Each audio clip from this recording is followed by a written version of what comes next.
Bilang ng dumaraang jeep at bus sa Calasiao nabawasan dahil sa taas presyo ng langis. Para sa detalye ng balita, alamin mula kay Idol Denise Brillante. 104.7 IFM Report. Bumagsak umano ng halos kalahati ang bilang ng mga sasakyang dumaraan sa bayan ng Calasiao ngayong Biyernes, Abril 10 ayon sa Public Order and Safety Office, Calasiao. Sa panayam ng IFM News Dagupan, sinabi ng mga traffic personnel na kapansin-pansin ang malaking pagbaba ng mga bumabiyahe, partikular na sa sektor ng pampublikong transportasyon tulad ng jeep at bus. Parang kalahati po din po ma'am yung yes po ma'am, yung mga sasakyan po na hindi po pampasahero po.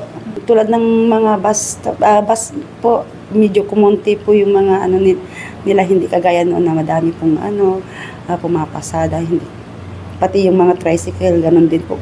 Kasi lagi pong dinadaing po yung mga pumapasada po. Ay medyo sobrang taas po yung presyo ng gasolina. Ipinunto ng Poso na maraming tsuperang pansamantalang tumigil sa pagpasada bunsod ng patuloy na pagtaas ng presyo ng langis. Sa nakaraang buwan po, medyo madami po yung mga sasakyan. Pero sa ngayon po, dahil sa pagtaas po ng gasolina, medyo kumukonti po yung mga sasakyan. Dahil dito nangangamba ang mga otoridad na posibleng magkulang ang mga pampasaherong sasakyan para sa mga commuters. Samantala, inanunsyo ng Pangulo nitong Huwebes, inaasahang magbibigay ang pambansang pamahalaan ng 10 piso kada litro na fuel subsidy sa mga PUVs ngayong buwan. Kasama mo mula rito sa IFM News, dagupan ito sa Idol Denise Brillante Tatak. IFM IFM News. IFM News. IFM News.